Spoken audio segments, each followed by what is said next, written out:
Hello বন্ধুগণ, নতুন একটি ভিডিওতে তোমাদের সকলকে স্বাগত। বন্ধু, এখন বর্তমানে হালকা গরম পড়া শুরু হয়েছে। এমত অবস্থায় পটলের কিন্তু ফুল ফোটা আমাদের শুরু হবে। এজন্য আগে থেকে আমাদের গাছগুলির পরিচর্যা বা যত্ন নিতে হবে। এজন্য প্রথম অবস্থায় আমাদের কি কি করণীয় এবং এই পটলে যে ডোগ উঠেছে এর জন্য কি সার দিতে হবে তা নিয়ে তো আগামীকালের ভিডিওতে আমি আলোচনা করেছি। আজকে যেহেতু আলোচনা করব পটল গাছের ডোগ ওঠার পর সেই ডোগ থেকে খুব দ্রুত ফুল অর্থাৎ ডোগ থেকে ফুলকে অর্থাৎ খুব দ্রুত ফুল ফোটানোর জন্য আমরা কোন কোন অনুখাদ্য ব্যবহার করব, যাদের কাছে ডোগ উঠছে না তাদের কাছে ডোগ তোলার জন্য কোন কোন অনুখাদ্য দেব প্রভৃতি নিয়ে আজকের ভিডিওতে আলোচনা করব। তাই চলো আজকের ভিডিও আমরা শুরু করি। পটল গাছের প্রাথমিক অবস্থায় পরিচর্যার জন্য জমির মাটিটাকে ভালো করে খুশে দিতে হবে। এ দেখো, খুসনি বা পাশনির সাহায্যে আমরা ভালো করে কিন্তু প্রথম অবস্থায় খুশে দেব, যাতে জমিতে কিন্তু কোনো রকম ঘাস বা আগাছা না থেকে থাকে। তার পরবর্তীতে আমরা কি করব, আমাদের গাছের গোড়ায় রাসায়নিক সার 14-35-14 কিছু পরিমাণে খোল দিয়ে গোড়াটাকে বেঁধে দেব। তার পরবর্তীতে আমরা কিন্তু জলসেচ দেব এবং জলসেচ দেওয়ার পরে আমাদের গাছে এরকম পরিমাণে ডোগ ওঠা শুরু হবে। কিন্তু ডোগ উঠলেই হবে না, এই ডোগ থেকে ফুল ফুটতে অনেক দেরি লাগবে, অনেক সময় লাগবে, অনেক টাইম লাগবে। কিন্তু এই ফুলকে, এই ছোট ফুলকে, এই যে ফুলটা দেখাও, এই ছোট ফুলকে খুব দ্রুত ফুল ফোটাতে অর্থাৎ ফুলের কুড়িকে দ্রুত ফুলে পরিণত করতে আমাদের অনুখাদ্য এখানে স্প্রে করতে হবে। অনুখাদ্য স্প্রে করলে গাছের পাতাটা কালো থাকবে, ডোগটাও কিন্তু প্রচুর হারে ছুটবে। এর জন্য আমরা অনুখাদ্য কিন্তু এখানে স্প্রে করব। অনেক চাষি বর্তমানে সাব ফাঙ্গিসাইড দিচ্ছেন গাছের পাতাকে কালো করার জন্য, কেউ চ্যালামিনও দিচ্ছেন, ওগুলো আপনারা দিতে পারেন। কিন্তু ওগুলোর পাশাপাশি আমাদের কিন্তু অনুখাদ্য ব্যবহার করতে হবে, জিঙ্ক, বোরন, কপার, এই জাতীয় আমাদের কিন্তু অনুখাদ্য ব্যবহার করতে হবে। তাই টাটা কোম্পানি তৈরি করেছে টাটার সার প্লাস।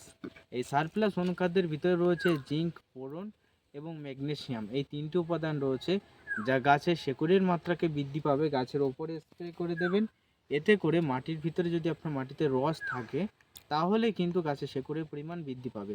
কখন স্প্রে করতে হবে, দেখা যাচ্ছে আপনি সার খোল এটা সেটা দিয়েছেন, দেওয়ার পরে জমিতে জল দিয়েছেন, 1 থেকে 2 দিন বাদে রাসায়নিক সার যখন গাছ খেতে শুরু করবে তখনই কিন্তু গাছের ওপরে অনুখাদ্য স্প্রে করতে হবে, নতুবা কিন্তু অনুখাদ্য কোনো রকম কাজ করবে না। এই যে দেখায়, দেখো গাছের গোড়ার মাটি এখন প্রচুর শুকিয়ে রয়েছে। এই শুকনো অবস্থায় আমরা যদি আমাদের এই গাছে অনুখাদ্য স্প্রে করি তাহলে আমাদের রেজাল্ট ইজুকালটা হবে 0, কিন্তু কোনো রকম কাজ হবে না। কারণ গাছের গোড়ায় খাদ্য নেই, গাছ যেহেতু গতি বৃদ্ধি করতে পারছে না, সেহেতু আমরা যদি অনুখাদ্য স্প্রে করি এতে করে কিন্তু কোনো রকম কাজ হবে না। তাই আমাদের কি করণীয়, জমিতে জল দেবে, রস রস অবস্থায়, রস যখন অবস্থায় থাকবে তখন কিন্তু এখানে অনুখাদ্য স্প্রে করতে হবে। অনুখাদ্য যখন আমরা এই পাতার উপরে স্প্রে করে দেব তখন কি হবে, সেটা ধীরে ধীরে ধীরে ধীরে কিন্তু গাছের একেবারে গোড়ায় পৌঁছাবে এবং গোড়ায় পৌঁছানোর পর সেখান থেকে, গোড়া থেকে কিন্তু প্রয়োজনীয় খাদ্য সে সংগ্রহ করে নিয়ে বা তৈরি করে নিয়ে একেবারে গাছের পাতায় পাঠাবে। তখন কিন্তু গাছ কিন্তু ধীরে ধীরে কুড়ি থেকে কিন্তু খুব দ্রুত ফুলে রূপান্তরিত হবে। তোমরা জানো 1 কেজি পটল এখন 120 থেকে 30 টাকা বিক্রি হচ্ছে। তাই এখনই, আজ থেকেই পটলে যদি পুরুষ ফুল থেকে থাকে তাহলে আজই ফুল ছোঁয়ানো শুরু করে দাও। আর অবশ্যই পটল গাছের যথেষ্ট যত্ন নাও, অনুখাদ্য স্প্রে করো, রাসায়নিক সার, খোল এগুলো ব্যবহার করো, তাহলে দেখতে পাবে তুমি খুব দ্রুত তোমার পটলের কুড়ি থেকে ফুলে পরিণত হবে এবং কুড়ি থেকে ফুল আসলেই, ফুল ছোঁয়ালেই কিন্তু 120 টাকা পার কেজি দরে পটল বাজারে বিক্রি করতে পারবে। তাহলে পটল গাছে অনুখাদ্য হিসেবে টাটা সার প্লাস আমরা ব্যবহার করছি, ওয়েস্ট বেঙ্গলের সব জায়গায় পাওয়া যায়, ক্রয় করে নিতে পারো। এছাড়া বিকল্প অনুখাদ্য হিসেবে রয়েছে ভাইভিটাএক্স, Agromin gold super, all win top plus, এছাড়াও রয়েছে অল উইন গোল্ড সুপার, এছাড়াও রয়েছে মোভোমিন, এছাড়াও আমাদের রয়েছে সাই পাওয়ার। এই সমস্ত অনুখাদ্য আমাদের কাছে বিদ্যমান রয়েছে। আপনারা এগুলো নিকটবর্তী শহরের দিকে খোঁজ করবেন, দামি ব্র্যান্ডেড অনুখাদ্য পেয়ে যাবেন। গাছে স্প্রে করবেন মাটিতে রস থাকা অবস্থায়, আজকে সেচ দিয়ে কাল বা পরশু স্প্রে করবেন, এতে করে গাছ পেয়ে যাবেন। তাই বর্তমানে অনুখাদ্য হিসেবে পটলে কোন কোন কীগুলি স্প্রে করা দরকার তা নিয়ে আলোচনা করলাম। আজকের ভিডিও এখানেই শেষ করছি। ভালো থেকো, সুস্থ থেকো। বন্ধুগণ, তোমরা বর্তমানে দেখতে পাচ্ছ এটা আমার মুড়ি পটলের জমি। এটা কিন্তু মুড়ি পটল, অর্থাৎ এটা আগের বছর বপন করা হয়েছে। সেই পটল কিন্তু দেখতে পাচ্ছ গাছগুলিতে প্রচুর ডোক এবং ফুল ফোটাও শুরু হয়েছে। এমত অবস্থায় এই জমিতে কিন্তু আমি জলসেচ দিয়েছি আগামীকাল। দেখো মাটিতে প্রচুর পরিমাণে কাদা রয়েছে, দেখো প্রচুর পরিমাণে কাদা। তাই এই মুড়ি পটলের জমিতে আমি কিন্তু এখন বর্তমানে সার প্রয়োগ করব। দেখো আমার কাছে আমার ব্যাগে কিন্তু সার রয়েছে, আমরা এই সারটা কিন্তু এখন প্রয়োগ করব। তাই মুড়ি পটলের জমিতে আপনার যদি মুড়ি পটল থেকে থাকে, গাছগুলিতে যদি অতিরিক্ত ফুল ফোটাতে হয় আমার মতো, তাহলে কিন্তু তোমার সার এখানে প্রয়োগ করতেই হবে। তাই বর্তমানে তুমি কোন সার প্রয়োগ করবে, কোন সার প্রয়োগ করলে তোমার মুড়ি পটলের জমিতে প্রচুর পরিমাণে কিন্তু ফুল ফুটবে, সেটা নিয়ে আজকের ভিডিওতে আমরা সুন্দরভাবে কিন্তু কথা বলবো। তাই প্রত্যেকে ভিডিওটা স্কিপ না করে একেবারে শেষ পর্যন্ত দেখার চেষ্টা করো এবং চ্যানেলে নতুন হলে অবশ্যই সাবস্ক্রাইব করে আমাদের পাশে থাকো। মুড়ি পটলের জমিতে সাধারণত যে সার আমাদের প্রয়োগ করতে হয়, মুড়ি পটলের জমিতে গাছগুলিতে গতি বাড়ানোর জন্য এবং সেই সঙ্গে সঙ্গে গাছে ফুল ফোটানোর জন্য প্রথম অবস্থায় আমরা এখানে আরসিএফের 15 লাল সুফলা ব্যবহার করতে পারি। তার কারণ প্রথম অবস্থায় গাছের কোন খাদ্যের দরকার রয়েছে আমরা জানি না, এই জন্য সমপরিমাণ খাদ্যযুক্ত আমরা এখানে সার ব্যবহার করব। বাংলাদেশের বন্ধুরা বেঙ্গল মিশ্র সার অথবা ফার্স্ট অবস্থায় আপনি ডিএপি ব্যবহার করতে পারেন। তার কারণও পরে আমি জানাচ্ছি। আমাদের দেশে যেহেতু আরসিএফের লাল সুফলা পাওয়া যায়, তাই আমরা কিন্তু আরসিএফের লাল সুফলা প্রয়োগ করব। তার কারণ আরসিএফের লাল সুফলার ভিতরে 15% নাইট্রোজেন রয়েছে, 15% ফসফেট রয়েছে, 15% পটাশ রয়েছে, যা গাছের গতি বাড়াবে, গাছে ফল ফুল আনবে এবং সেই সঙ্গে সঙ্গে গাছের অর্থাৎ বৃদ্ধিটাকে ত্বরান্বিত রাখবে। গাছের রোগ পোকাও কিন্তু কন্ট্রোল করবে, কারণ এর ভিতরেও পটাশ রয়েছে যা গাছকে শক্তিশালী করবে। তাহলে আমরা কিন্তু আরসিএফের লাল সুফলা প্রথম অবস্থায় ব্যবহার করছি। এবার আমরা দ্বিতীয় ধাপে কোন সার ব্যবহার করব। দ্বিতীয় ধাপে আমাদের দেখতে হবে গাছগুলি যদি কালো থাকে এবং গাছগুলি যদি ডোগ আমাদের উঠতে থাকে, তাহলে দ্বিতীয় ধাপে আমাদের এখানে ফুল ফোটাতে হবে। তাহলে গাছের ফুল ফোটানোর জন্য দ্বিতীয় ধাপে তাহলে ফুল কে ফোটায়? আমরা জানি যে ফুল গাছের অতিরিক্ত বেশি পরিমাণে ফোটায়, সেটা হলো ফসফেট সার। তাই যে সারের ভিতরে ফসফেট বেশি রয়েছে সেই সার ব্যবহার করব। বাংলাদেশের বন্ধুরা টিএসপি এবং হালকা পটাশ এবং হালকা পরিমাণে ইউরিয়া ব্যবহার করতে পারেন। বেশি পরিমাণে টিএসপির ব্যবহার করবেন, কারণ আমাদের দেশে বেশি পরিমাণে ফসফেটযুক্ত সার রয়েছে 14-35-14। এর ভিতরে 14% নাইট্রোজেন, 35% ফসফেট এবং 14% পটাশের সমৃদ্ধ একটা সার, যা অতিরিক্ত ফসফেট থাকার কারণে গাছে কিন্তু অতিরিক্ত মাত্রায় ফল ফুল আনতে সাহায্য করবে। তাই আপনাকে আমি রিকমেন্ড করব, আপনাকে আমি বলবো যে অবশ্যই কিন্তু আপনি 14-35-14 ব্যবহার করতে পারেন, কারণ এর ভিতরে রয়েছে 14% নাইট্রোজেন এবং 35% ফসফেট এবং 14% কিন্তু পটাশের সমৃদ্ধ সার, যার অতিরিক্ত ফসফেটটা আছে, সেই জন্য গাছে কিন্তু ফুল আনবে। বাংলাদেশের বন্ধুরা বেশি পরিমাণে টিএসপি ব্যবহার করবেন, কারণ টিএসপির ভিতরে অতিরিক্ত ফসফেট রয়েছে এবং পটাশের পরিমাণ কম এবং ইউরিয়ার পরিমাণ কম দিয়েও আপনারা কিন্তু 14-35-14 বানিয়ে গাছের গোড়ায় গোড়ায় ছড়াতে পারেন। ঠিক আছে, এরপরে আমরা 3 নম্বর ধাপে আসবো। হ্যাঁ বন্ধু, 3 নম্বর ধাপে আমাদের কিন্তু গাছগুলিতে ফুল আসছে এবং ফুল আসার সঙ্গে সঙ্গে আমাদের গাছে কী করতে হবে? ফলের গঠন, কালার প্রভৃতি ঠিক রাখতে হবে। এজন্য আমাদের একটা অনুখাদ্য ব্যবহার করতে হবে। ফার্স্ট অবস্থায় জিঙ্ক বোরন আমরা ব্যবহার করব। ফার্স্ট অবস্থায় আমরা যে কোনো সারের সাথে মিশ্রিত করে জিঙ্ক বোরন ব্যবহার করব, দানাদার সারের সাথে মিশ্রিত করে। আমরা 3 নম্বর ধাপে আমরা এখানে 14-35-14 ব্যবহার করব। তার একটাই কারণ, 14-35-14 ভিতরে অর্থাৎ আপনি যে উগ্রবাদী দুটি প্রথমে সার দিয়ে দিচ্ছেন, এতে করে গাছের গতিবৃদ্ধি হবে, গাছে অতিরিক্ত ফুল আনবে। এবার ফলকে অর্থাৎ ফুলকে ফলে পরিণত করে সেই ফলকে মোটা করানোর জন্য আমাদের 14-35 গুরুত্বপূর্ণ ভূমিকা পালন করবে, কারণ তার ভিতরে 26% ফসফেট, 26% পটাশ রয়েছে, নাইট্রোজেনের ভাগ কম আছে। কিন্তু তার সাথে সাথে গাছে কিন্তু অর্থাৎ অপুষ্টিতার কারণে পুষ্টি, অর্থাৎ গাছের কিন্তু শুধুমাত্র পুষ্টি সার না, পুষ্টি কিন্তু এছাড়াও অন্য মাইক্রোনিউট্রিয়েন্ট রয়েছে, অনুখাদ্য রয়েছে, যেমন জিঙ্ক বোরনযুক্ত অনুখাদ্য। এই জিঙ্ক বোরনযুক্ত যদি আমরা অনুখাদ্য ব্যবহার করতে পারি, 10 কাঠা জমিতে যদি আমরা 1 প্যাকেট করে অর্থাৎ 2 কেজি যদি ব্যবহার করতে পারি, 1 প্যাকেট জিঙ্ক সালফেট এবং 1 প্যাকেট বোরন সার ব্যবহার করতে পারি, এতে করে ফল গঠনের যে ক্ষমতা সেটা কিন্তু অতিরিক্ত হারে গাছ বৃদ্ধি পাবে এবং পটলের সাইজটা কিন্তু অতিরিক্ত হারেও সেটাও কিন্তু বাড়বে এবং অনেক দীর্ঘদিন পর্যন্ত সেই সাইজটা ঠিক রাখতে জিঙ্ক বোরন সাহায্য করবে। তাই আমাদের কিন্তু তখন জিঙ্ক বোরন ব্যবহার করতে হবে। তারপরের ধাপে আমরা কিন্তু ডিএপি ব্যবহার করব। তখন কিন্তু হালকা পরিমাণে আমরা মাইক্রোনিউট্রিয়েন্ট শিকড় ছাড়াগুলো, র্যালি গোল্ড, এটা সেটা ব্যবহার করব। তবে অনেক চাষি কিন্তু বর্তমানে গাছের গোড়ায় শেকড় ছাড়ানোর জন্য এবং গাছে অতিরিক্ত ফল ফুল পাওয়ার জন্য প্রথম অবস্থায় গাছের যাদের গাছগুলি একেবারে নর্মাল বা দুর্বল অবস্থায় আছে, তারা এই সারের সাথে মিশ্রিত করে র্যালি গোল্ড, মানে যেটা শিকড় ছাড়ার দানা ওষুধ কালো কালো, এবং তার সাথে 1 প্যাকেট জিঙ্ক সালফেট মিশিয়েও আপনি প্রথম অবস্থায় প্রয়োগ করতে পারেন। এতে করে আপনার গাছের গতি দেবে এবং গাছের শিকড়ের পরিমাণও অব্যাহত থাকবে। এতে করে গাছের শিকড়ের পরিমাণ বৃদ্ধি পেলে গাছের গোড়ায় যে সারই দেবেন না কেন, যে নাইট্রোজেনযুক্ত সারই দেবেন না কেন, গাছ তখন খেতে অর্থাৎ ঝট করে তার শিকড়ের মাধ্যমে সেগুলো খাবে এবং খেয়ে কিন্তু তার কার্যকরী ক্ষমতা অতিরিক্ত বাড়াবে। তাই প্রত্যেক চাষিদের কাছে আমার একটাই রিকোয়েস্ট, একটাই বলার যে ফার্স্ট অবস্থায় আপনারা কোন সার দেবেন, সেকেন্ড ধাপে কোন সার দেবেন মুড়ি পটলে, এবং চতুর্থ ধাপে কোন সার দেবেন সেটা নিয়ে আজকের ভিডিওতে আমি জানালাম। এবং বাংলাদেশের বন্ধুরাও কিন্তু তাদের দেশে জিঙ্ক সালফেট, ম্যাগনেসিয়াম সালফেট, এমনকি অর্থাৎ আমাদের দেশে যেমন বললাম যে গোল্ডগুলো SPM কোম্পানি গোল্ড, তারপরে আছে আমি যে গোল্ডটার কথা বললাম রোগো গোল্ড, এই ধরনের নানা রকম যে দানাদার যে শেকড় ছাড়া গুলি পাওয়া যায় সেগুলো কিন্তু বাংলাদেশেও বর্তমানে অ্যাভেলেবেল রয়েছে। বা বাংলাদেশে কিন্তু হিউমিক অ্যাসিডও পাওয়া যায়, ঠিক আছে। ওই হিউমিক অ্যাসিডের ভিতরে কিন্তু একই উপাদান রয়েছে, ঠিক আছে। ওই হিউমিক অ্যাসিডও আপনি কিন্তু ব্যবহার করতে পারেন, ওই একই রকম কিন্তু কাজ আপনি পেয়ে যাবেন। তো বর্তমানে পটল গাছের ক্ষেত্রে ফার্স্ট এবং সেকেন্ড এবং থার্ড ধাপে আপনি কোন সার প্রয়োগ করব সেটা নিয়ে কিন্তু আলোচনা করলাম। এবার আমি দেখাবো আমার মুড়ি পটলের জমিতে আমি কোন সার ব্যবহার করছি সেটা কিন্তু আমি দেখাবো। দেখো, আমার মুড়ি পটলের জমিতে আমি এখানে রাসায়নিক সার নিয়ে চলে এসেছি। রাসায়নিক সারটা আমি দেখাবো তোমাদের। দেখো, আমার মুড়ি পটলের জমিতে আমি নিয়ে চলে এসেছি RCF এর লাল সুফলা মোটা দানাটা। দেখছি বর্তমানে চিকন এবং মোটা উভয় দানাই কিন্তু বর্তমানে আমাদের দেশে অ্যাভেলেবেল আসছে। মোটা দানাটা ছড়াতে একটু অসুবিধা হয়, কিন্তু চিকনটা সহজেই কিন্তু ছড়ানো যায়, অল্প দিলেই গাছের গোড়ায় কাজ হয়ে যায়। মোটাটাও অল্প দিলেও কিন্তু কাজ হবে, কিন্তু মোটাটা অনেক বেশি জমি কিন্তু ছড়ানো যায় না, একটু সমস্যা দেখা যায়।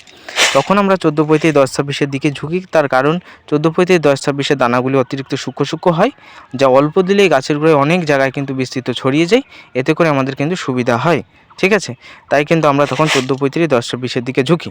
এবার কথা হলো, আমরা 14-35-10-26 তো বারে দিতে পারবো না, এজন্য আমরা কিন্তু এখানে ব্যবহার করবো RCF লাল সুফলা। এর আগে আমি 14-35-এর দানা ছড়িয়েছিলাম।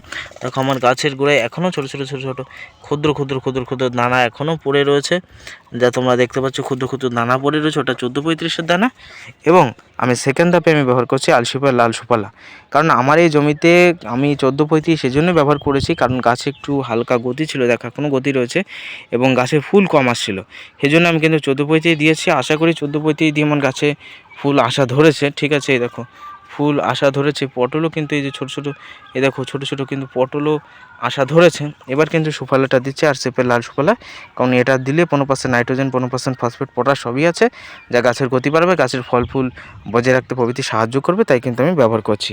তাই তোমাদেরও রিকোয়েস্ট, প্রত্যেক চাষির আমার কিন্তু রিকোয়েস্ট একটাই আমার বার্তা, যে তোমরাও কিন্তু অবশ্যই RCF লাল সুফলা ব্যবহার করো। যেহেতু আমার জমিতে কিন্তু হালকা নোনা আছে, আমি সেই জন্য আমি ব্যবহার করে থাকি বারে আমি কিন্তু আমি জিঙ্ক ব্যবহার করে থাকি, ঠিক আছে। জিঙ্ক আমি ব্যবহার করে থাকি, জিঙ্ক সালফেট। তোমরাও সেটা কিন্তু ব্যবহার করবে। আমি কোন জিঙ্কটা ব্যবহার করি আমার কাছে ছবি আছে, আমি আমার জমিতে ছবি রেখেছি, সেটা তোমাদের দেখাচ্ছি। এই যে এর আগে আমি এই জিঙ্কটা আমি ব্যবহার করেছিলাম একবার, যেহেতু ব্যবহার করেছি জিঙ্ক সালফেট এবং সালফারও রয়েছে। যে জমিতে নোনা আছে, গাছের গতি দেয় না সার দিলেও, এই জন্য আমি গণেশটা ব্যবহার করি। এই যে আমার গণেশটা আমি ব্যবহার করি, এর ভিতরে জিঙ্ক রয়েছে, সালফার রয়েছে, প্রভৃতি বিদ্যমান রয়েছে, যা গাছের গতি বাড়াবে এবং গাছগুলিতে কিন্তু ফল ফুল আনতে প্রভৃতি সাহায্য করবে। তাই আমি কিন্তু এটা ব্যবহার করছি। তাই তোমাদের রিকমেন্ড করবো RCF লাল সুফলার সাথে যাদের গাছের গতি দিচ্ছে না, তারা গণেশ জিঙ্কটা ব্যবহার করো, একসাথে মিশ্রিত করে ভালো করে প্রয়োগ করো, তাতে করে গাছের গতি দেবে এবং গাছের দীর্ঘস্থায়ী ফল ফুল অবশ্যই পাবেন। এবং সেই সঙ্গে আমি কিন্তু এই জমিতে কিন্তু সরিষার খোলও দিয়েছি। দেখো, সরিষার খোলে একটা কাজ, দেখো গাছগুলি চকচক করছে। সরিষার খোলও কিন্তু ব্যবহার করছে, তোমরা সরিষার খোলও ব্যবহার করো তোমাদের জমিতে। তাই বর্তমানে পটলের জমিতে কোন সার ব্যবহার করা উচিত সেটা নিয়ে আজকের ভিডিওতে আলোচনা করলাম। ভিডিও ভালো লাগলে লাইক কমেন্ট শেয়ার করে আমাদের সাথে থেকো। ভালো থেকো, প্রত্যেকে সুস্থ থেকো, টাটা। পটল চাষে নতুন একটি পর্বে তোমাদের সকলকে স্বাগত জানাই। বন্ধু, এমত অবস্থায় অধিকাংশ চাষির গাছগুলিতে পটল আসছে, কিন্তু সেই পটলের ছোট জালি একেবারে কিছুদিনের ভিতরে হলুদ হয়ে নষ্ট হচ্ছে, সেটা কিন্তু পূর্ণাঙ্গ বড় পটলে পরিণত হচ্ছে না। এর প্রধান কারণ অনেকেই ভাবছেন গাছে অনুখাদ্যের ঘাটতি, অনেকে ভাবছেন পরাগ সংযোগের অবস্থা, পরাগ সংযোগ সঠিকভাবে হচ্ছে না তার জন্য, অনেকে ভাবছেন কিন্তু পোকার জন্য। হ্যাঁ বন্ধু, কি কারণের ফলে পটলের ছোট জালি খুব দ্রুত সেটা হলুদ হয়ে পেকে যাচ্ছে, এবং যে সমস্ত চাষিদের গাছগুলি থেকে পটল হচ্ছে না, অর্থাৎ জালি একটাও দাঁড়াচ্ছে না, আপনি পরাগ সংযোগ করাচ্ছেন তবুও কিন্তু সেই জালি থেকে পটলে পরিণত হচ্ছে না, তাদের জন্য আজকের ভিডিও। হ্যাঁ বন্ধু, পটলের প্রত্যেকটা জালি যদি হলুদ হয়ে নষ্ট হয়, তাহলে অবশ্যই কোন বীজ দেবেন, এবং সেই সঙ্গে কি জন্য হচ্ছে, যাদের জালিগুলি দাঁড়াচ্ছে না তারা কি অনুখাদ্য স্প্রে করবেন, না বুস্টার 4 স্প্রে করবেন, না পরাগ সংযোগের সাথে কৃত্রিম পরাগ মেশাবেন। হ্যাঁ বন্ধু, এটা নিয়ে আজকের ভিডিওতে আলোচনা করব, বিশেষ করে পটলের জমির জন্য। চলো আজকের ভিডিও আমরা শুরু করি। তো বর্তমানে আমার পটলের জমিতে চলে আসলাম। আমাদের গাছগুলিতে এরকম বড় বড় পটল হচ্ছে এবং যার বর্তমানে বাজার কেজি দর 55, 57, 60 দরে বিক্রি হচ্ছে। আমরা এর আগেও কিন্তু পটল একবার বাজারে বিক্রি করেছি এবং এর পরবর্তীতে আমাদের কিন্তু এই পটল আবার কিন্তু হারভেস্টের সময় চলে এসেছে। আমরা কিন্তু খুব দ্রুত এই পটল কিন্তু হারভেস্ট করব। যা তোমরা দেখতে পাচ্ছ গাছগুলিতে কিন্তু পটলের পরিমাণ ভালোই পরিমাণে আছে। আমাদেরও কিন্তু আপনার মতো কিন্তু প্রথম অবস্থায় এই সমস্যা হচ্ছিল। সমস্যা হিসেবে কি হচ্ছিল? সমস্যা হিসেবে প্রথম অবস্থায় আমাদের যেটা হচ্ছিল সেটা হলো গাছের ছোট ছোট জালিগুলি হলুদ হয়ে নষ্ট হচ্ছিল। এই যে এই যে এরকম হলুদ হয়ে নষ্ট হচ্ছিল। এই যে এইরকম হলুদ হয়ে কিন্তু নষ্ট হচ্ছিল প্রথম অবস্থায়। আরেকটা কি আরেকটা কি আরেকটা হলো এই রকম জালি, এই যে দেখতে পাচ্ছ এরকম জালি, এইরকম জালির কিছু অংশ একেবারে দেখতে পাচ্ছ কিছু অংশ কিন্তু হলুদ হওয়া শুরু হবে, পরবর্তীতে কিন্তু হলুদ হয়ে নষ্ট হবে। কিন্তু আমাদের জালিতে আমাদের জমিতে কিন্তু এরকম আর সমস্যা হচ্ছে না। তার প্রধান কারণ আমরা এখানে বিষ প্রয়োগ করছি, কীটনাশক বীজগুলি প্রয়োগ করছি। তার ফলে এই সমস্যা থেকে 100-এ কিন্তু আমরা 90% এই সমস্যা থেকে মুক্তি পেয়েছি। দেখো দুই একটা কিন্তু রয়েছে, তবে 100-এ আমরা কিন্তু 90% কিন্তু সমস্যা থেকে সমাধান পেয়েছি। দেখো এটা কিন্তু পরাগ সংযোগ কিন্তু সঠিকভাবে হয়নি, এর জন্য এই জালিটা নষ্ট হয়েছে। ঠিক আছে, এবার চলো বন্ধু, আমাদের যাদের জালিগুলি ছোট জালি হলুদ হয়ে নষ্ট হচ্ছে তাদের কি করণীয়, বড় জালি যাদের হলুদ হয়ে নষ্ট হচ্ছে তাদের কি করণীয়, কি কি কারণের ফলে হচ্ছে সেটা তোমাদের জানাই। হ্যাঁ বন্ধু, ফার্স্ট অবস্থায় আমাদের জানতে হবে যাদের এরকম জালি ধীরে ধীরে কিন্তু হলুদ হয়ে নষ্ট হচ্ছে, তাহলে বুঝতে হবে এখানে পিন পোকা আক্রমণ হয়েছে।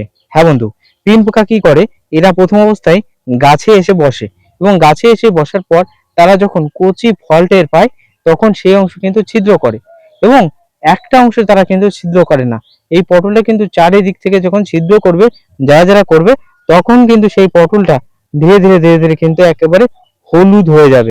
সুসংবাদ সুসংবাদ সুসংবাদ, আপনি কি উচ্চ ফলনশীল জাতের নানান রকম বীজ খুঁজছেন? আপনার নিজের এলাকায় যে বীজ বপন করছেন সেটা থেকে আপনি ভালো ফলন পাচ্ছেন না? তাহলে আজই আমাদের কাছে বীজের অর্ডার করুন। আমাদের কাছে পেয়ে যাবেন ঝিঙে, শসা, করলা, ভেন্ডি, টমেটো, লাউ, কুমড়ো। এছাড়াও আপনি নানান ধরনের বীজ আমাদের কাছ থেকে পেয়ে যাবেন। যে বীজটা আপনার পছন্দ হচ্ছে দ্রুত উপরে দেওয়া হোয়াটসঅ্যাপ নম্বরে ওই বীজটার স্ক্রিনশট তুলে আমাদেরকে পাঠিয়ে দিন এবং আপনার অর্ডারটি দ্রুত বুকিং সম্পন্ন করুন। Thank you. এটা কিন্তু স্বাভাবিক। তাহলে এক নাম্বার কারণ, যে সমস্ত জালিগুলি পটল এইরকম হওয়ার পরেও হলুদ হয়ে নষ্ট হচ্ছে, তাহলে বুঝতে হবে সেখানে পিন পোকা আক্রমণ হয়েছে। তার জন্য কিন্তু আমাদের গাছগুলিতে এইরকম সমস্যা হচ্ছে, এরকম সমস্যা ফেস করতে হচ্ছে। তাহলে এক নম্বর কারণ কি বললাম, পোকাজনিত সমস্যা, পিন পোকার কারণ। পিন পোকার কারণে কিন্তু এই সমস্যা হবে। দুই নম্বর কারণ, যে সমস্ত চাষিদের ছোট পটল একেবারে ছোট, আমি যেটা দেখাচ্ছিলাম এখানে ফেলে দিয়েছি, তো পড়ে গেছে, কোথায় পড়ে গেছে জানি না, ছোট একটা আমি জালি দেখাচ্ছিলাম, সেই জালি পরাগ সংযোগ করার পরে হলুদ হয়ে নষ্ট হচ্ছে। তাহলে আপনি বুঝবেন সেখানে আপনার পরাগ সংযোগের সমস্যা হয়। আপনি যখন পটলে পরাগ সংযোগ করাচ্ছেন, এই সকালে এই যে পটলের ফুল দেখতে পাচ্ছ তোমরা, এই পটলের ফুল যখন সকালে আপনি পরাগ সংযোগ করাচ্ছেন, তখন কিন্তু আপনার পরাগ সংযোগের সেই জলের পরিমাণ অতিরিক্ত হচ্ছে। ফুল দিচ্ছেন অল্প, কিন্তু জলটা দিচ্ছেন অতিরিক্ত। এর ফলে কিন্তু পরাগ সংযোগে যতটুকু পরিমাণে জল দরকার সেই জলটা পাতলা হয়ে যাচ্ছে। এর ফলে যখন পরাগ সংযোগ আপনি করাচ্ছেন, সেই ফুল থেকে কিন্তু ফলে পরিণত হচ্ছে না। কারণ এখন যেহেতু গরম পড়ে গেছে, তাহলে কিন্তু পরাগে কিন্তু পটলের পুরুষ ফুলে প্রচুর পরাগ হচ্ছে, কিন্তু কিছুদিন আগে কিন্তু পটলে প্রচুর পরিমাণে কিন্তু পরাগ হচ্ছিল না। এর ফলে কিন্তু সমস্যা হচ্ছিল বা হবে। এবং যারা তাদের কিন্তু অবশ্যই বলবো, আপনার যদি পটলে পুরুষ ফুলের পরিমাণ কম হয়, আপনি পটলের জলের পরিমাণ কম করুন। আপনার জমি হাফ করে ছোঁয়ান। হ্যাঁ, দেখা যাচ্ছে পুরো জমি ছোঁয়ানোর আশায় আপনি কিন্তু জল অতিরিক্ত দিচ্ছেন, সারা জমি পটলে পরাগ সংযোগ করাচ্ছেন। এতে করে কি হবে, এতে করে আপনার একটা জালিও দাঁড় হবে না। আপনার যদি এরকম 1 বিঘে জমি থেকে থাকে, আমি রিকমেন্ড করব আপনি প্রথম দিন এই দিক থেকে, এই যে এই দিক থেকে দেখতে পাচ্ছেন, এই দিক থেকে পরাগ সংযোগ করাবেন। দ্বিতীয় দিন ওই দিক থেকে করবেন। যতটুকু পরিমাণে হবে ততটুকু পরিমাণে কিন্তু আপনার লাভ হবে। আমাদের যেহেতু পটলে পুরুষ ফুলের পরিমাণ যথেষ্ট পরিমাণে রয়েছে, এর জন্য কিন্তু আমাদের কিন্তু কোনো সমস্যা নেই। দেখো বন্ধু, এখানে একটা জালি আমি দেখলাম, এই দেখো, এই দেখো, এই একটা জালি কিন্তু হলুদ হয়ে গেছে। এর প্রধান কারণ এই দেখো, এখানে পিন, এই দেখো, এখানে এখানে ছিদ্র রয়েছে, এখানে ছিদ্র আছে না, এই দেখো, এই দেখো বন্ধু, এই দেখো, ভালো করে দেখাই তোমাদের, এই দেখো এখানে ছিদ্র রয়েছে। এর প্রধান কারণ কিন্তু পিন পোকা। এই পিন পোকায় কি করছে, এখানে এসে এই জায়গায় এসে ছিদ্র করে দিচ্ছে, এই অংশে ছিদ্র করছে এবং তার পরবর্তীতে ধীরে ধীরে কিন্তু সেই অংশ কিন্তু নষ্ট হয়ে যাচ্ছে। দেখো আমি তোমাদের যদি একটু ভালো করে জুম করে দেখানোর চেষ্টা করি, এই দেখো, এই দেখো দেখো, প্রথমত এখানে কিন্তু ছিদ্র হয়েছে, দেখতেই পাচ্ছ, তোমরা দেখেছো, হ্যাঁ? তাহলে কিন্তু ছিদ্রর ফলে এই সমস্যা হচ্ছে। তাহলে আমাদের কি করতে হবে, পিন পোকার বিষ স্প্রে করতে পারো, অথবা তোমরা ফোরেমেন ফাঁদ ঝোলাতে পারো। আমরা পিন পোকার বিষ স্প্রে করছি, আমরা কিন্তু ফোরেমেন ফাঁদ ঝোলাচ্ছি না, 2 দিন 3 দিন বাদে বাদে স্প্রে করে দিচ্ছি। আমরা পরিমাণ ফাঁদ ঝোলাচ্ছি না, তার ফলে আমাদের এর আগে অতিরিক্ত জালি হলুদ হয়ে যাচ্ছিল। এখন সারা জমি খুঁজলে একটা পাকা পটল পাবে বা হলুদ হওয়া জালি পাবে, তাছাড়া কিন্তু পাবেই না। ঠিক আছে, তাই আপনাদের বলবো অবশ্যই কীটনাশক বিষ প্রয়োগ করতে হবে। চলো এবার দেখে নিই আমাদের কোন কীটনাশক বিষ আমরা প্রয়োগ করছি। এই দেখো এই একটা, আমরা কোন কীটনাশক বিষ প্রয়োগ করছি যার ফলে আমাদের পটলের জালি প্রত্যেকটা কিন্তু পটলে পরিণত হচ্ছে, সেটা তোমাদের একটু দেখিয়ে নিই, তারপর বিস্তারিত আলোচনা করবো। চলো বন্ধু, এই পাশটা আমার বিষ রয়েছে। আর তার আগে দেখতে থাকো আমাদের গাছগুলিতে কেমন পরিমাণে পটল হয়েছে, দেখতে থাকো। দেখো প্রচুর পরিমাণে কিন্তু পটল দাঁড়িয়েছে। গাছটা একটু হলুদ ভাব হয়ে গেছে, তার একটাই কারণ এই গাছে জমিতে জল চাচ্ছে, মাটিটা খুঁড়িয়ে গেছে, এখন জল চাচ্ছে। দেখো ব্যারেল রয়েছে, এই ব্যারেল দিয়ে কিন্তু প্রোডাকশন, এই ব্যারেল দিয়ে কিন্তু আমরা স্প্রে করে থাকি। চলো বন্ধু, আমি এবার আমাদের পিন পোকার জন্য কোন বিষটা স্প্রে করছি সেটা দেখিয়ে দিই। বর্তমানে আমাদের পিন পোকার জন্য আমি এই বিষটা ব্যবহার করছি। দেখো এখানে লেখা রয়েছে, কি লেখা রয়েছে আমি ভালো করে তোমাদের পড়ে পড়ে দেখাবো। দেখো এখানে রয়েছে আলফা শক্তি। দেখো এখানে কি লেখা রয়েছে বন্ধু, আলফা শক্তি। এই আলফা শক্তির দাম বেশি না, 70 থেকে 80 টাকা। আমার এলাকা, আমি যেহেতু পাইকারি নিয়ে আসি এবং যেহেতু আমি পাইকারি অর্থাৎ অনেকগুলো নিয়ে আসি, পাঁচ পাঁচ সাতটা নিয়ে আসি, তাই আমার কিন্তু এর কিন্তু ওই 75-80 টাকা এরকম ক্রয় মূল্য লেগেছে, বেশি লাগেনি। আপনার হয়তো ওই আপনি 80, 85, 90 এর ভিতরে কিন্তু পেয়ে যাবেন। ঠিক আছে, এর ভিতরে কি রয়েছে দেখো, এর ভিতরে রয়েছে আলফা মাইথিন। ঠিক আছে, কত পার্সেন্ট রয়েছে, 10%। আলফা মাইথিন 10% এর কাজ কি, ইহা কিন্তু জমিতে থাকা উড়ন্ত পোকা, বিভিন্ন ধরনের উড়ন্ত পোকা, যে সমস্ত পোকাগুলিকে উড়ে উড়ে বেড়ায়, বিশেষ করে ফুল ফোটায়, সেই সমস্ত পোকাগুলি থেকে ইহা কিন্তু সেই সমস্ত পোকাগুলিকে দ্রুত মারে। বিশেষ করে যখন তার পটলের ছোট ছোট জালি আসবে, ঠিক সেই টাইমে জালিটা টেকানোর জন্য আপনি ইহা স্প্রে করবেন। হ্যাঁ, এ কিন্তু স্প্রে করতে হবে, অবশ্যই স্প্রে করতে হবে। প্রত্যেক 10 লিটারে মিনিমাম আপনাকে আমি রিকমেন্ড করব 20 ml, যাতে 15 লিটার ঢপ রয়েছে মিনিমাম 30 ml দিয়ে একেবারে পরন্ত বিকেলের দিকে স্প্রে করুন। মিনিমাম বিকাল 3টে, 3:30 বা 4টের দিকে। যেহেতু প্রচুর টেম্পারেচার বেড়ে গেছে, তাই বিকাল 4টে, 4:30, 5টার দিকে স্প্রে করুন। এতে করে আপনি আপনার কিন্তু রেজাল্ট দেখতে পাবেন। ঠিক আছে দর্শক বন্ধু, রেজাল্ট কিন্তু দেখতে পাবেন, এর জন্য কিন্তু আপনারা কিন্তু স্প্রে শুরু করবেন। এবার দ্বিতীয়ত, যাদের পটলগুলি ছোট ছোট অবস্থায় আছে, এই যে এরকম মোটা হচ্ছে না বা বড় হচ্ছে না, তাদের আমি একটা অনুখাদ্যের সাথে পরিচয় করিয়ে দেবো আজকে। সেটা যদি তোমরা ব্যবহার করতে পারো, তোমাদের পটল কিন্তু অতিরিক্ত মোটা হবে। হ্যাঁ, শুধুমাত্র সার দিলে হয় না। গাছে অনেক চাষি আছে যে পটল বড় করার জন্য জমিতে জলসেচ দিচ্ছে, কেজি কেজি রাসায়নিক সার দিচ্ছে। রাসায়নিক সারের ভিতরে এনপিকে অবশ্যই আছে, সেটার ভিতরে নাইট্রোজেন, ফসফেট, পটাশ অবশ্যই আছে। সে কিন্তু গাছের গতি বাড়াবে, ফল ফুল আনবে, অবশ্যই আনবে। কিন্তু এছাড়াও গাছের অনুখাদ্যের দরকার রয়েছে, সেই সমস্ত খাদ্য কিন্তু গাছ ওই সার থেকে পায় না। এই জন্য কিন্তু আমাদের ব্যবহার করতে হবে। হ্যাঁ, এই জন্য আমরা ব্যবহার করবো একটু ব্র্যান্ডেড কোম্পানির অনুখাদ্য আমরা ব্যবহার করব। দেখো ব্র্যান্ডেড কোম্পানির অনুখাদ্য আমরা নিয়ে চলে এসেছি। দেখতে পাচ্ছ কি চমৎকার চমৎকার। দেখো এর ভিতরে রয়েছে মেরকিউট, দেখতে পাচ্ছ এর ভিতরে রয়েছে মেপিকুইড ক্লোরাইড। ঠিক আছে, মেপিকুইড ক্লোরাইড 5% অ্যাসকিউ অ্যান্ড সলিউশন। এটা কিন্তু ব্যবহার করতে পারো প্লান্ট গ্রোথ রেগুলেটর। এটা কিন্তু একটা প্লান্ট গ্রোথ রেগুলেটর।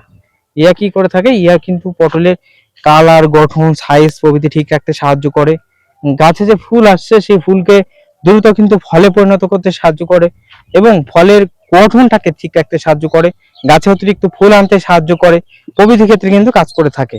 তাই আপনারা ব্যবহার করতে পারেন, যদি ব্যবহার করেন অবশ্যই নিকটবর্তী যে কোনো স্টোরে খোঁজ করবেন, পেয়ে যাবেন। একটু দামটা বেশি, ঠিক আছে, এখানে প্রিন্টে রয়েছে 220, তো আপনি 180 টাকা, 150 টাকা এরকম পেয়ে যাবেন। এক এক স্থানে এক এক রকম দাম হয়, তো আপনি কিন্তু এর ভিতরে পেয়ে যাবেন, আপনার ক্রয় করে স্প্রে করতে পারেন। এছাড়া যারা হাতের কাছে বায়োটেক্স, অলইন গোল্ড সুপার যেগুলো পাবেন, যে অনুখাদ্যগুলো পাবেন সেগুলো স্প্রে করতে পারেন। তাহলে দর্শক বন্ধু, বর্তমানে পটল যাদের জালি হলুদ হচ্ছে কি করণীয় রয়েছে, এবং সেই সঙ্গে সঙ্গে এদের পটল ছোট অবস্থায় হলুদ হচ্ছে, কি করণীয় রয়েছে সেটা নিয়ে আজকে ভিডিওতে আলোচনা করলাম। ভিডিও ভালো লাগলে প্লিজ লাইক কমেন্ট শেয়ার অবশ্যই করো, আর ভিডিওটা বেশি বেশি করে অন্য তোমার বন্ধুদের কাছে হোয়াটসঅ্যাপ ইনস্টাগ্রামে ছড়িয়ে দিও। আজকের ভিডিও এই পর্যন্ত, প্রত্যেকে ভালো থেকো, সুস্থ থেকো। আর অবশ্যই অবশ্যই রিকমেন্ড করব যাদের কিন্তু পটলের এই যে পটল কিন্তু এইরকম কিন্তু বড় হচ্ছে এবং তারপরেও কিন্তু পটল দেখতে পাচ্ছ যে প্রচুর পরিমাণে ফুলও থাকছে, তাদের একটু রিকমেন্ড করব যে তোমরা ফুলও থাকলেও সেই পটল বাজারে তুলে দাও। তার একটাই কারণ, পটলের কিন্তু এখন দাম রয়েছে, খুব দ্রুত আমদানি হলে কিন্তু পটলের একেবারে বাজার কিন্তু শুয়ে যাবে। তাই যাদের পটল আছে তারা কিন্তু তুলে তুলে বিক্রি করে দাও, অর্থাৎ বেশি ওজন হয়, বেশি ওজনের আশায় কিন্তু দীর্ঘদিন রাখলে হবে না। ঠিক আছে দর্শক বন্ধু, তাহলে আজকের ভিডিও এখানে শেষ করছি। প্রত্যেকে ভালো থেকো, সুস্থ থেকো।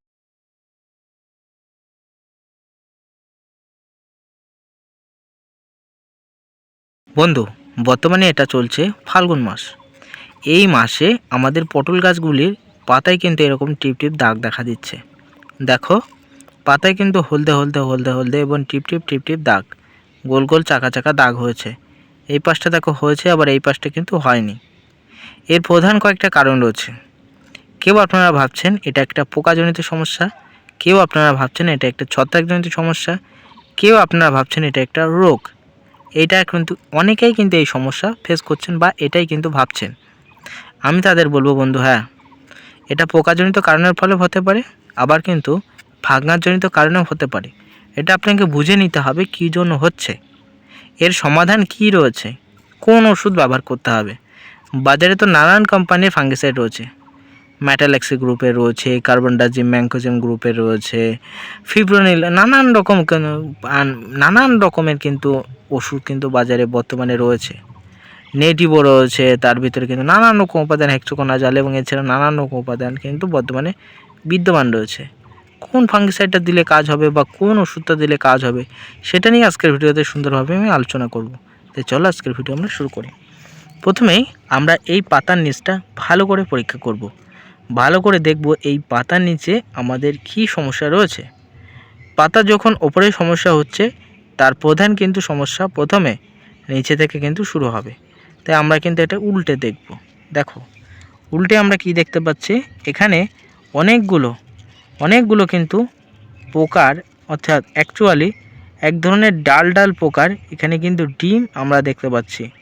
ছোট মুসুরির ডালের মতো এক ধরনের ডাল ডাল যে পোকা, তার ডিম আমরা দেখতে পাচ্ছি। এই পোকাগুলি কি করে থাকে, একেবারে দেখুন মুসুরির ডালের মতো পোকা, এবং এরা কিন্তু এক স্থানেই থাকে এবং এক স্থানে এখানে বংশবিস্তার করবে এবং পরবর্তী কিন্তু ধীরে ধীরে ধীরে ধীরে কিন্তু এই পাতাটা সে নষ্ট করে দেবে। এবং এর কিন্তু সেই পোকার কিন্তু গড় আয়ু বেশি দিন থাকে না, অর্থাৎ এ মিনিমাম 1 সপ্তাহের ভিতরে আবার মারা যায়। এ কী করে, প্রথম অবস্থায় দেখা যাচ্ছে এখানে জন্মালো, এখানে ডিম পারলো, এই অংশে থাকলো এবং এই অংশে কিন্তু রস শোষণ করলো, এবং যে অংশ দিয়ে রস শোষণ করবে সেখান থেকে বিষাক্ত ভাইরাস এই পাতার ভিতরে প্রবেশ করবে। ঠিক আছে, তার ফলে ধীরে ধীরে ধীরে ধীরে এই পাতাটা কিন্তু টিপ টিপ দাগ হবে। যদি এটা ভাইরাসজনিত বা ফাঙ্গিসাইড অর্থাৎ ফাঙ্গাসজনিত সমস্যা হতো, তাহলে এই পুরো পাতাটাই কিন্তু ধীরে ধীরে ধীরে ধীরে কিন্তু ছড়িয়ে যেত, পুরো পাতাটাই কিন্তু হতো, এরকম টিপ টিপ টিপ টিপ টিপ টিপ কিন্তু হতো না। তাই 1 নম্বরে কিন্তু পোকা, এই পোকাই কিন্তু ফার্স্ট অবস্থায় রোগের সৃষ্টি করবে, তার পরবর্তীতে ধীরে ধীরে সেটা কিন্তু ফাঙ্গাসের আকার নেবে বা ফাঙ্গিসের, অর্থাৎ সেটা কিন্তু ছত্রাকের কিন্তু আকার নেবে, এবং সেটা নিতে নিতে অ্যাকচুয়ালি কিন্তু একসময় বড় আকার ধারণ করবে, যাতে আপনার পটল গাছ সব কিন্তু নষ্ট হয়ে যাবে, গাছ হলুদ হয়ে যাবে, নানান সমস্যার সৃষ্টি হবে। তাই এই সমস্যা থেকে মুক্তি পেতে ফার্স্ট অবস্থায় আমাদের কিন্তু এখানে কীটনাশক বিষ প্রয়োগ করতে হবে। কীটনাশক বিষ হিসেবে আমাদের কিন্তু মাকড়নাশক যে সমস্ত বিষ রয়েছে, যেমন রয়েছে আমাদের সবথেকে ভালো মাকড়ের বিষ রয়েছে কাকা, ফল ছিদ্রকারী লেদা পোকা এবং মাকড়ের জন্য ভালো বিষ রয়েছে কাকা। এই কাকা বিষ যদি ব্যবহার করা যায় মাকড় কন্ট্রোল হবে। 2 নম্বর, আমরা যদি প্রোপেক্স সুপার ব্যবহার করতে পারি মাকড় কন্ট্রোল হবে, কিন্তু ডোজ বেশি দিতে হবে। 3 নম্বরে আমরা যদি এখানে সানটেক বিষটা দিতে পারি, তাও কিন্তু মাকড় দমন হবে। এই মাকড়ের বিষ ছাড়া কিন্তু এই ধরনের পোকা কিন্তু যাবে না। তাই সব থেকে ভালো হবে কাকা।